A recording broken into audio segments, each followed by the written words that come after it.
die toekoms geopenbaar in die lig van Gods ewige woord. Soos in al die studies bly ons lese steeds, daar staan geskrywe. En in die toekoms wat God in sy genade aan ons geopenbaar het, waarsku hy ons dringend teen die merkteken van die Antichrist.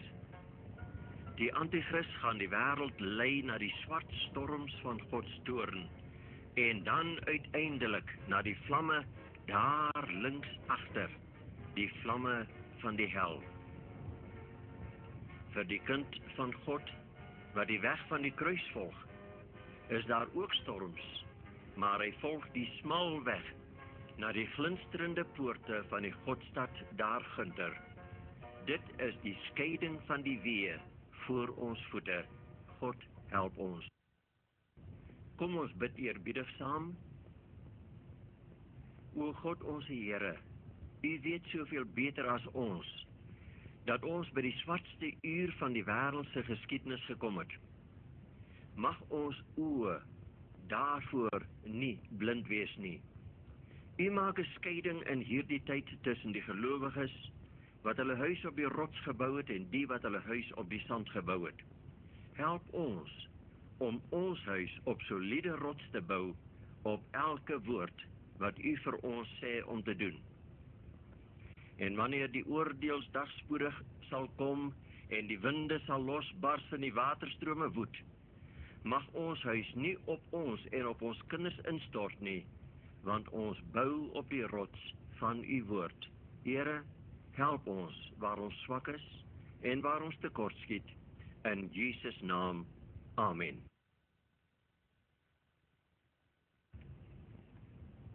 Die aarde was oorspronklik seker baie lieflik. Dit was volmaak gewees. Adam was ongetwyfeld 'n pragt van 'n man. En Eva was so mooi soos geen filmster ooit kan droom om te wees nie, want sien, God het hulle met sy eie kunstenaarshande gemaak. Hulle liggame was so gesond gewees. Hoe ver het ons nie geval nie. Maar ons het nie net liggaamlik gedegenereer nie. Die mense gees het ook verdraaid geraak onder die aanslag van eeuse sonde. Hoeveel geestelik versteurdes is daar nie in inrigtings oor die hele aarde nie, en hoeveel meer is daar nie buite nie. Hoe is ons gees by die werk, in die kerk, maar veral in ons huise? Ek sê veral in ons huise, want daar tel dit immers die meeste. Openbaar ons nie dikwels die slegste gees teenoor diegene wat die naaste aan ons is nie. Die Bybel sê, bedrieglik is die hart bo alle dinge, verdorwe is dit, ja, wie kan dit ken? En dit sê verder, bewaak jou hart meer as alles wat bewaar moet word, want daaruit is die oorspronge van die lewe. Bewaak jou hart meer as alles wat bewaar moet word. Hoe versigtig word goud of diamant of edelgesteentes nie bewaak nie. Die Bybel sê ons moet ons hart of ons gees of ons gesindheid nog sorgvuldiger bewaak as goud en diamante. Ons kom nou hier in ons reeks studies by twee van die dodelikste sondes van die menslike gees, naamlik die sondes van 'n selfsugtige gees en die sondes van 'n trotse gees. Hoogmoed en selfsug, dit is ons aardsondes hierdie.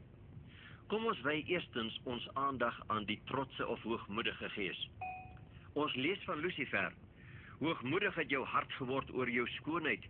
Jy het jou wysheid verderwe weens jou glans. Lucifer se trots oor sy skoonheid en sy wysheid het hom uit die bloutes laat neertuimel na wat hy vandag is, die laagste wese in God se heelal. Jesus sê, neem my juk op julle en leer van my, want ek is sagmoedig en nederig van hart, en julle sal rus vind vir julle siele. Matteus 11 vers 29. Die trotse hart het nie rus nie. Dink bietjie mooi daaroor na. En wat meer is, trots kom voor 'n val, sê die Bybel. Jesus het gesê, wie homself verhoog sal verneder word, en wie homself verneder sal verhoog word. Is ons gewillig om onsself te verneder onder die hand van God? Is ons werklik? Kom ons kyk 'n bietjie of ons is. Jesus was bekommerd oor die trotse ambisie in sy disippels harte. Die aand toe hy die nagmaal ingestel het, lees ons: Jesus het van die maaltyd opgestaan en sy boklere uitgetrek en 'n doek geneem en dit om hom vasgemaak. Daarna het hy water in 'n bak gegooi en die voete van die disippels begin was en afdroog met die doek wat hy omgehad het. U onthou nog wat Petrus se reaksie op hierdie daad van slaafse vernedering aan die kant van sy meester, die seun van God was. Maar kom ons lees verder. Toe hy dan hulle voete gewas en sy boklere geneem het, gaan hy weer aan tafel en sê vir hulle: Verstaan julle wat ek aan julle gedoen het? Julle noem my meester en Here en julle is reg, want ek is dit. As ek dan die Here en die meester julle voete gewas het, is julle ook verplig om mekaar se voete te was. Want ek het julle 'n voorbeeld gegee om net soos ek aan julle gedoen het, ook so te doen. Johannes 13 verse 12 tot 15. En dan voeg Jesus nog verder by: As julle hierdie dinge weet, salig is julle as julle dit doen. Johannes 13 vers 17. Ons vra, is hierdie voorbeeld wat Jesus gestel het, dan nie onafskeidbaar deel van die nagmaalinstelling nie? Het Jesus nie self die voetewassing ingestel as sakrament van nederigheid nie? Dit is beslis so. Want Jesus sê, ek het julle 'n voorbeeld gegee om net soos ek aan julle gedoen het, ook so te doen. Is ons gewillig om dit te doen?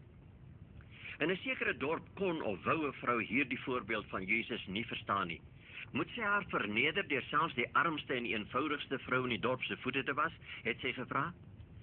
Eers toe sy by so 'n heilige avondmaal teenwoordig was en die burgemeestersvrou van die dorp na haar toe gekom het en haar gevra het of sy, die burgemeestersvrou, die voorreg mag hê om haar voete te was, het sy skielik begryp en die trane het in haar oë gespring. Die burgemeestersvrou dink nie sy is beter as sy nie, sy is gewillig om haar voete te was. En toe daardie gerespekteerde en vername vrou van die dorp by haar kniel en haar voete begin was, het die trane vrylik oor haar wange gestroom en sy het geweet, hierdie is 'n instelling van God. Dit leer ons nederigheid en liefde vir mekaar. Jesus het Petrus en Judas se voete gewas met sy eie hande. Daardie 2 hande wat die volgende dag aan die kruis genaal is vir die wêreld se sondes. Hierdie sakrament van nederigheid is eintlik 'n doop in die kleine. Nou, hoe kan dit wees, vra iemand? Kom ons kyk. In die doop word ons sondes afgewas, sê die skrif baie duidelik. Maar daarna word ons weer vol van die stof van hierdie wêreldse sonde. Dit moet weer afgewas word as dit ware. Daarom lees ons, Petrus sê vir hom, u sal my voete in der ewigheid nie was nie. Jesus antwoord hom, as ek jou nie was nie, het jy geen deel aan my nie. Vriende, sal ons trots, familietrots, kerktrots, eie trots, ons dalk eendag verhinder om in die koninkryk van God in te gaan? Hoe het Jesus as God en as mens homself nie verneder nie? En hy sê, hy wat homself verneder, sal verhoog word. Die voetewassing is deel van Jesus se nagmaalinstelling. Dan is daar nog 'n euwel in ons harte vasgerank, waarvan ons kennis moet neem en waarvan God ons wil verlos. Dit is die euwel van selfsug, van liefde vir die wêreld, van hebsug, van geldgierigheid, wat die wortel van alle kwaad is, soos Paulus dit stel. Trots is 'n dodelike sonde, maar selfsug lê aan die wortel van alle sondes. Dis duidelik, volgens die Bybel, dat liefde en onselfsugtigheid en diens die atmosfeer van die hemel is. Die hemel leef om te dien en te gee, en dit is dit wat die hemel eendag die moeite werd gaan maak. Dink jy nie so nie? Onselfsugtige liefde vloei uit elke hart. Nou, hoe kan ons, wat selfsugtig is, die selfsug in ons lewens bekamp? God het 'n middel daarvoor, net soos hy 'n middel het vir die hoogmoed in ons lewens. U onthou die ryk jong man wat na Jesus toe gekom het. Hierdie jong man kon 'n apostel in die plek van Judas geword het. Wie weet? Hy kon met sy skatte voorsien het in die behoeftes van die armes in die vroeë Christelike kerk. Jesus het die jongman lief gekry, sê die Bybel. En weet jy, dis so tragies. Vandag ken ons daar die jongman se naam nie eens nie. Hoekom nie? Omdat hy van Jesus en van die ewige lewe af weggedraai het. Dit het te veel gekos. Selfsug het die liefde in sy hart vir sy naaste versmoor. Petrus het na hierdie tragiese ontmoeting met die jongman gevoel, hy moet met die Here daaroor praat. Wat kon hulle wat alles verlaat het om Jesus te volg verwag? Petrus het gevra, kyk, ons het alles verlaat en u gevolg. Wat sal daar vir ons wees? En wat was Jesus se antwoord? Kom ons lees dit.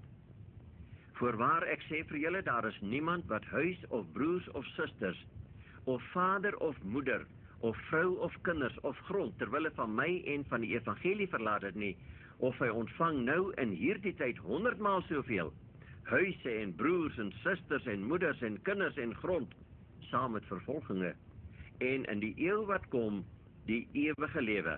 Markus 10 verse 29 en 30. Vriende, ek wonder wat sou ons keuse gewees het, as ons in die jongman se ryk skoene gestaan het. Maar weet jy, ons word ook voor 'n keuse gestel. Ons geldelike inkomste bring ons ook voor 'n keuse. Ons word ook getoets om te sien of selfsug in ons harte heers, of ons hierdie wêreld liewer het as vir God en sy evangelie. Toe die Israeliete die beloofde land ingelei is, het elke stam behalwe die Lewiete sy erfdeel ontvang. Die Lewiete moes al hulle tyd aan die diens van die Here wy. Nou waarvan moes hulle leef? God het dit soos volg gereël. Daar staan geskryf: En kyk, ek gee aan die kinders van Levi al die tiendes in Israel as erfdeel vir hulle dienswerk wat hulle verrig. Want die tiendes van die kinders van Israel, wat hulle aan die Here as offergawe gee, gee ek aan die Lewiete as erfdeel. En as die Israeliete nou geweier het om die tiende na die skathuis van die Here te bring, dit het inderdaad so gebeur. En luister net wat die Here hieromtrent te sê het. Mag 'n mens God beroof? Want julle beroof my en julle sê, waarin het ons u beroof? Die Here sê sy volk beroof hom. Waarin beroof ons u dan, is hulle vermedele teenvraag? En wat is die antwoord van God? Hy spel dit vir hulle uit. En die tiendes en die offergawe. Met die vloek is julle belaai en tog beroof julle my. Bring die hele tiende na die skathuis, sodat daar spys in my huis kan wees, en beproef my tog hierin, sê die Here van die leerskare, of ek vir julle nie die vensters van die hemel sal oopmaak, en op julle 'n oorvloedige seën uitstort nie. Is dit vir u duidelik? Die Here sê, as ons met albei hande gee, maak hy albei ons hande weer tot oorlopends te vol van sy seëninge. Hy gee ons kos en klere. Hy gee ons die vermoë om rykdom te verwerf, sê die woord. Alles kom dus van hom af, en hy vra van ons 1/10 van ons inkomste vir sy werk op aarde. Sê nou ek verdien R10. As ek 1/10 daarvan gee, sodat daar spys kan wees in die huis van die Here, hou ek R9 oor. Daardie R9 is nou van God geseën, sê die Bybel. Is dit dan nie beter om R9 te hê wat deur God geseën is, as om R10 te hê waarop sy seën nie rus nie? Want as ek al R10 vir my eie selfsugtige dinge gebruik, het ek inderwaarheid 'n rand van God gesteel, volgens die hemel dit sien. As jy getrou is in jou tiende en jou offergawe, weet jy die evangeliedienaar wat dag en nag oor jou waak, is versorg. Daar hoef nie kermisse gehou te word om hom te betaal nie. Geen plan kan regverdiger vir beide predikant en gemeente wees as die tiendestelsel nie. Dit werk byvoorbeeld as volg in die 7de dag Adventiste kerk. Geen lid word aangeslaan vir soveel en soveel wat hy per maand moet betaal nie. Die kerklid kom dus nie in die verleentheid as hy werkloos raak deur siekte of 'n ander noodgeval en sy inkomste gevolglik daal nie. As iemand R750 per maand verdien, sit hy R75 in die tiende koevertjie. As hy R1 verdien, sit hy net 10 sent in die koevertjie.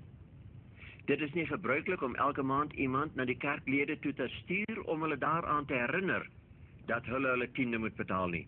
Nee, dis 'n saak tussen die persoon en God. Nou word die tiende by die gemeente inbetaal.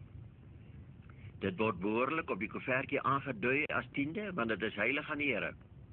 Aan die einde van die maand word alle tiendes van die gemeentes na die sentrale konferensiekantoor toegestuur. Uit hierdie fondse ontvang elke predikant sy salaris. Elke geordende predikant in die bediening ontvang dieselfde bedrag, of hy nou 'n gemeente van 1000 lede het of 'n klein gemeentetjie van 25 lede. 'n Predikant kan dus nie weggelok word deur aanbiedinge van groter traktemente by welvarender gemeentes nie. En in die kleiner gemeentes is die predikante dus ook nie van liefdadigheid of welsyn afhanklik nie. Hy is versorg, soos dit goed is in die oë van die Here. En jy weet, daar is nog 'n ander voordeel aan hierdie plan verbonde. Die predikant wat op die offergawe en die kollektebordjie vir sy bestaan reken, sal 2 keer dink om 'n preek te lewer wat die rykes in sy gemeente miskien in die harnas kan jaag teen hom. 'n Predikant moet in alle tye vry wees om te preek soos God hom lei om te preek. Hy moenie 'n mensebehaer wees nie. Hy moenie partydig wees nie. En dan lees ons ook verder in die skrifte: elkeen wat die naam van die Here aanroep, sal gered word. Hoe kan hulle hom dan aanroep in wie hulle nie geglo het nie? En hoe kan hulle in hom glo van wie hulle nie gehoor het nie? En hoe kan hulle hoor sonder een wat preek? En hoe kan hulle preek as hulle nie gestuur word nie? Ons het reeds in Openbaring 14 gesien hoe 3 engele oor die hele aarde vlieg met die laaste evangelie boodskap van God. Hierdie boodskap moet gaan tot aan die uiteindes van die aarde. Dit moenie gekeer word deur berge of riviere of oseane of menslike landsgrense nie. Dit is die laaste boodskap van God aan hierdie wêreld. Dank God. In sy hand het die boodskap gegaan tot die hele wêreld, tot by die verste grense van die aarde. Uit 'n nederige begin het dit geswel tot 'n luide geroep wat tans oor die hele aarde weer klink. Die mensvreters in die reënwoude van Nieu-Guinea hoor dit, die Eskimos hoor dit, die Bushmans in die Kalahari hoor die blye tyding, die mense dwars deur Afrika hoor dit, Europa, Amerika, die eilande van die oseane, oor die ganse wêreld gaan die laaste advent boodskap van God. En hoe hoor hierdie mense as iemand nie na hulle toe gestuur word nie? En hoe kan hulle gestuur word as die kinders van die Here hulle God beroof en nie wat heilig is na die skathuis van die Here bring soos hy beveel nie? Dank God, hy het sy getroue kinders oral. Daar is miljonêers in die kerk wat honderde duisende rande gee. Daar is arm gelowiges wat selfs op 'n donkie hulle offergawes na die Here toe bring. Dit is heilig aan die Here, en hy plaas sy seën daarop, en op hulle wat gee. 7de dag Adventiste dra per capita en volgens wêreldstatistiek meer by deur die genade van God tot die verkondiging van die evangelie as feitelik elke ander kerkgenootskap. Jesus het immers gesê, waar julle skat is, daar sal julle hart ook wees. En hoe seën God nie sy wêreldwye program nie? Hy roep u om deel daaraan te hê. Die boodskap moet gaan, die boodskap sal gaan. Geld aan groot en indrukwekkende kerkgeboue bestee, mag in die laaste dag blyk geld swak bestee te wees. Geld gegee om, al is dit net een siel iewers in duisternis, die lig van verlossing te bring, sal blyk geld te wees wat goed bestee is. Stem u nie daarmee saam nie?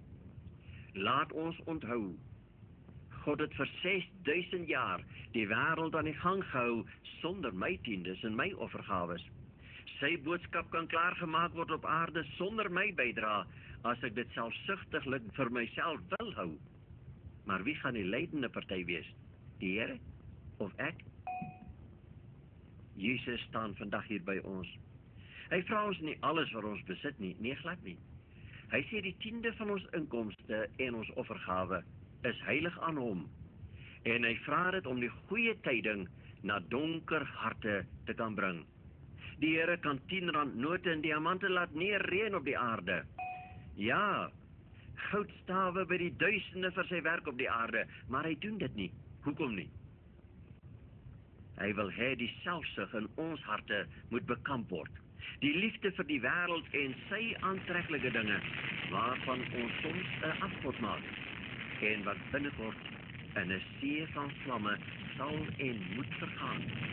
Hoe heerlik om te dink, ons kan 'n skat vooruitstuur na 'n plek waar die vlamme van die hel nooit sal woed nie. Ons lees, moenie vir julle skatte bymekaar maak op die aarde, waar mot en roes verniel, en waar diewe inbreek en steel nie, maar maak vir julle skatte bymekaar in die hemel, waar geen mot of roes verniel nie, en waar diewe nie inbreek en steel nie, want waar julle skat is, daar sal julle hart ook wees. Sou u nie dink, R9 met die seën van God daarop is beter as R10 sonder sy seën nie? Ons selfsugtige harte vra, kan ons dit bekostig om 1/10 van ons inkomste te gee? Ons moet liewer vra, kan ons dit bekostig om dit nie te gee nie? Francis Havergal het die pragtige lied geskryf, my bloed het ek gestort, jou mensekind tot heil, dat jy gered mag word. Vir jou het ek gelei, wat doen jy nou vir my? Jesus het u voorpaleise in die hemel verlaat. Hy was so arm gewees hier op die aarde. Jesus het nie eens 'n babebekkie gehad toe hy klein was nie. Hy het nie eens 'n sterfbed gehad toe hy sy laaste asem uitgeblaas het nie. Is my hart toe vir sy blye tyding wat na die hele wêreld toe moet gaan voor hy kom? Wil u graag die hemel se seën op u offergawe en op u inkomste hê? Ek weet, dit is u begeerte. Jesus het gemerk wat die arme weduwee gebring het. Hy merk wat ek en u bring. Hy sien waar ons hart en ons skat is, op die aarde wat binnekort moet vergaan, of in die hemel by hom. Die laaste adventboodskap van God sal gaan, en dit gaan. Jesus het gesê, en hierdie evangelie van die koninkryk sal verkondig word in die hele wêreld, tot 'n getuienis vir al die nasies, en dan sal die einde kom. Matteus 24 vers 14. Die Here wil graag hê, u moet 'n deel hê in die verkondiging van hierdie laaste boodskap, die blye tyding van Jesus se koms. En wanneer hy dan binnekort op die wolke van die hemel gaan verskyn, mag ons hierdie lieflike woorde oor sy lippe hoor. Mooi so, goeie en getroue diensknegt, oor weinig was jy getrou, oor veel sal ek jou aanstel, gaan in die vreugde van jou Heer. Matteus 25 vers 21. Jesus het vir ons 'n arm mens geword. Jesus het nie 'n huis gehad op aarde nie. Aan die einde van sy lewe het hy nie eens 'n sterfbed gehad nie. Nie eens 'n eie graf om in te lê nie. Ag, hoe het hy nie alles opgeoffer vir ons nie? Durf ons deur ons selfsug ontrou wees aan so 'n Jesus? Ons kan nie, ons mag nie. Kom ons bid saam. Liefdevolle Vader, u gee ons alles wat ons het, alles. Mag ons tiendes en ons offergawe, wat heilig is, gebruik word om u evangelie van waarheid en lig te bring aan hulle wat nog in die duisternis sit en nie weet dat u spoedig gaan kom nie. Baie dankie dat ander opgeoffer het, dat ons u boodskap van verlossing kon hoor. O Here onse God, help ons om aan u getrou te wees en om ons skatte in die hemel te hê, waar mot of roes dit nie kan verteer nie. Ons bid hierdie dinge in die lieflike naam van ons Here Jesus Christus. Amen.